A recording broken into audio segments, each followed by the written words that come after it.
Hello mga Karens TV guys. Good morning, good morning, good morning. Ngayong araw guys, ipapakita ko po sa inyo yung maintenance ng aking server.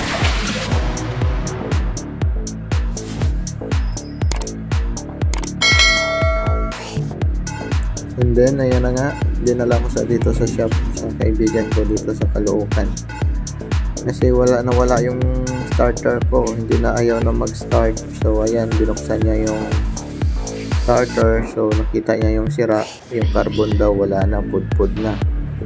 And then one more problem is yung tambutso ko guys, yupi na yung elbow, kaya ayan, binintan niya yung tambutso niya na ayan. Susubukan natin yan kung maganda din yan. Ang motor ko pala na ito guys is 2004 model na Wave 125i.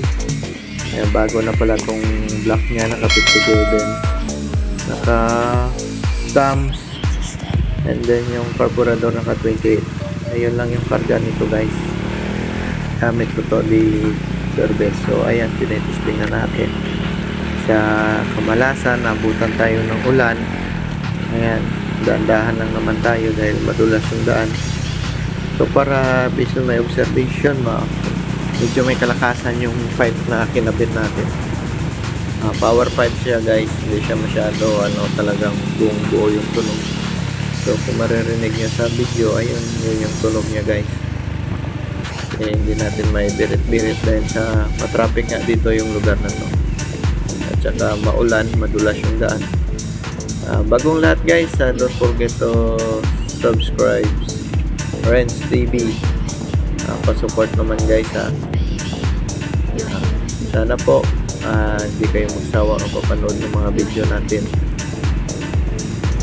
So ayan, nandito tayo ngayon sa C5. Papunta tayo ng northbound. Dito matraffic talaga ditong lugar na to, always. Partida Sunday pa to guys, kasi sa ganang traffic, singit lang tayo. Importante, umahon, tuloy-tuloy yung takbo kahit pabagal-bagal lang. So dito medyo nagkagulo-gulo dahil may na truck dyan sa unahan, diba? So tuloy-tuloy lang tayo sa pag-video hanggang sa ayan, nakita nyo yung truck na yan, bumalagbag yan dyan guys, yung truck ng gasolinahan. Then ayan, papasok na siya, tuloy-tuloy lang tayo guys. Ayan, actually maganda yung pakiramdam ng makina sa bagong pipe natin. Parang bubuo na yung versa niya, hindi kagaya kanina pidil dahil na-yupi na yung elbow niya. So dito medyo maluwag na dito guys, medyo maka-testing tayo ng yupi. So pakinggan na lang natin guys.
So ayan guys, kung narinig nyo yung tunog ng pipe natin, hindi naman siya masyado maingay talaga na talagang nambibiyak ng daanan. Tamang-tama lang naman sa guys. And then nagulat ako pagdating namin dito sa may itong lugar na to, walang ulan, di ba? Ito yung tuyo yung kalsada, kaya kapag testing tayo ng DRS dito. Sa maluwag naman tayo na lugar. Dito lang naman na yung traffic na onti. So dito talagang tuyo yung kalsada, walang basa. Grabe talaga yung panahon. So ayan, tuloy-tuloy lang tayo sa pag-drive dito. Na-observe para natin yung performance ng motor natin. So parang okay na rin yung pinaayos natin na starter, one click na rin kasi bago na yung carbon. Galing talaga yung mekaniko na pinaayos ko, alam na yung sakit. Akala niya mag-troubleshoot paano ikabit yung bagong carbon ng starter natin. So dito guys, yan, medyo matraffic na talaga dito, malapit na tayo sa going to bagong ilog. Balililiko tayo dito sa ilalim ng flyover.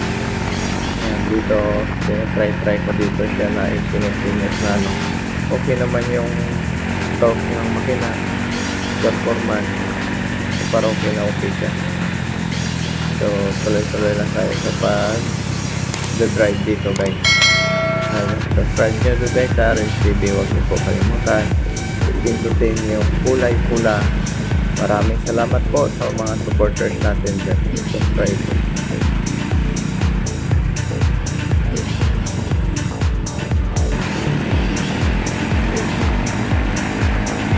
Dito guys, last na to, talagang tinry ko dito na mag-speed yung talaga yung pinaka-tulog niya na high speed. So ayan ang tunog niya guys.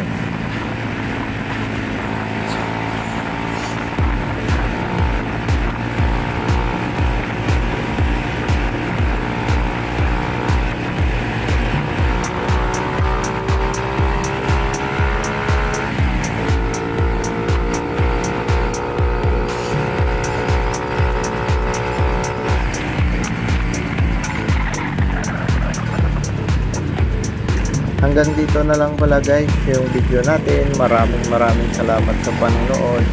Ingat po kayo lahat. Don't forget to subscribe guys. Renz TV, pa-support naman mga idol. Maraming salamat po sa inyo. God bless at all. Hanggang sa susunod na video guys. Bye bye.